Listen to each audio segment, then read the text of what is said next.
அப்போ தான் டாக்டர் நம்ம ஹீரோவுக்கு கேன்சர்னு சொல்கிறாங்க.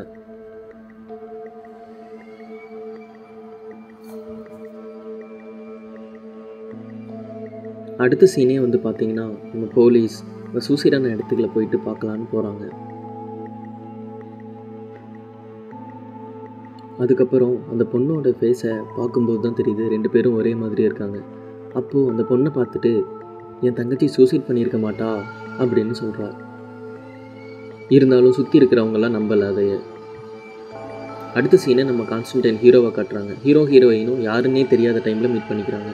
இதுக்கு அடுத்ததாக பார்த்தீங்கன்னா அந்த ஸ்டார்டிங்கில் கத்தி எடுத்துகிட்டு ஓடினான் இல்லையா, அவன் திருப்பியும் பெரிய மலைப்பகுதியை நோக்கி நடந்து போகிறான். அப்போ அங்கே இருக்கிற மிருகங்கள்லாம் உடனே சாகுது. அடுத்த சீனே வந்து பார்த்திங்கன்னா நம்ம ஹீரோ அவன் பழைய ஃப்ரெண்டுக்கிட்ட போயிட்டு என்னமோ பேசுகிறான். அவன் இவனுக்கு பழைய பொருட்கள்லாம் நிறையா கொடுக்குறான். ஒன்றா எடுத்து பார்த்தவன் ஒரு கன்னை எடுத்து கொடுக்குறான். அந்த கன்னை யூஸ் பண்ணாத ரொம்ப டேஞ்சர்னு சொல்கிறான். இருந்தாலும் பரவாயில்ல அப்படின்னு நம்ம ஹீரோ அதை எடுத்து ஃப்ளாஷ் பண்ணுறான்றது நெருப்பு வருது. இதெல்லாம் பேசிட்டு என் கேன்சருக்கு ஏதாவது மருந்து கிடைக்குமா அப்படின்னு கேட்குறான். அதுக்கு அவன் ஃப்ரெண்டு நக்கலாக ஒரு மருந்து டப்பா எடுத்து காட்டுறான். அடுத்த சீனே வந்து பார்த்திங்கன்னா நம்ம ஹீரோ நீ இங்கே ஏறு, நான் சர்ச்சுக்கு போயிட்டு வரேன் அப்படின்னு சொல்லிட்டு அவன் டாக்ஸி ஃப்ரெண்டுக்கிட்ட சொல்லிவிட்டு நேரு சர்ச்சுக்குள்ளே போகிறான்.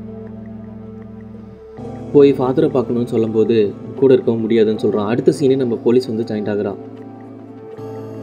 அப்போது இவர் ஒரு ஃபாதர்கிட்டையும் அந்த பொண்ணு ஒரு ஃபாதர்கிட்டையும் போகிறாங்க. அங்கே போய் பார்த்தா இவன் பார்க்க வந்த ஃபாதர் பொண்ணே இல்லை, அது ஒரு கடவுளோட தூதுவர். 2 பேரும் அது இதுன்னு மாற்றி என்னென்னமோ பேசிக்கிறாங்க. ஒரு வழியாக கடைசியாக அது கடவுள் தூதுவர் கான்ஸ்டன்ட் கிட்ட நீ என்ன தான் ட்ரை பண்ணாலும் உன்னால் சொர்க்கத்துக்கு போகவே முடியாதுன்னு சொல்கிறான். ஏன் என்னால் சொர்க்கத்துக்கு போக முடியாதுன்னு இவன் கேட்குறான். ஏன்னா நீ தற்கொலை பண்ணியிருக்க, அதனால தான் உன்னால் வந்து போக முடியாது அப்படின்னு சொல்கிறான். உடனே அது நானாக பண்ணலையில, அப்போ திரும்பி எனக்கு உயிர் கொடுத்துருக்கீங்களே, இப்போ இது என்னோட 2வது வாழ்க்கை தானே, இப்போ நான் தற்கொலை பண்ணலையில நல்லது பண்ணுறேன்ல, நான் சொர்க்கத்துக்கு போயே தீருவேன்னு சொல்கிறான். அதெல்லாம் உன்னால் முடியாது அப்படின்னு சொன்னோடனே சோகமாக உட்காந்துடுறான். அதுக்கப்புறம் நம்ம கடவுள் தூதுவர் அவன்கிட்ட போயிட்டு நீ வந்து சொர்க்கத்துக்கு போகணும்னு பண்ணுற நல்லது எதுவுமே நன்மைக்கு கிடைக்காது, நீ வந்து இதனால் சொர்க்கத்துக்கு போக முடியாதுன்னு சொல்கிறாங்க. அதுக்கப்புறமே 2 பேரும் வெளியே வந்து பேசிகிட்டு இருக்காங்க. அப்போது ஹீரோ நம்ம டாக்ஸியில் ஏறாமல் அவன் பாட்டுக்கு தனியாக நடந்து போயிடுறான். இது அடுத்த சீனே வந்து பார்த்திங்கன்னா அவன் மொட்டையும் உட்காந்து பழைய நியூஸ் பேப்பர்லாம் எடுத்து தடவி இன்னும் பார்த்துட்ருக்கான்.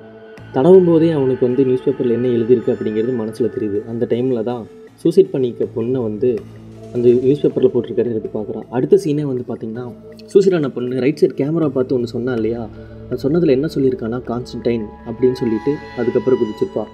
அந்த கான்ஸ்டன்டைன் அப்படிங்கிற பேர் எழுதினோடனே ஃபோன் வருது. லைனாக அவன் வீட்டில் இருக்கிற எல்லா ஃபோனுமே காலிங் அடிச்சுட்டே இருக்குது. திரும்பி பார்க்குறான். அதோடு அந்த ஷாட்டை முடிக்கிறானுங்க. அதுக்கப்புறம் நம்ம கான்ஸ்டன்டைனோட என்ட்ரி.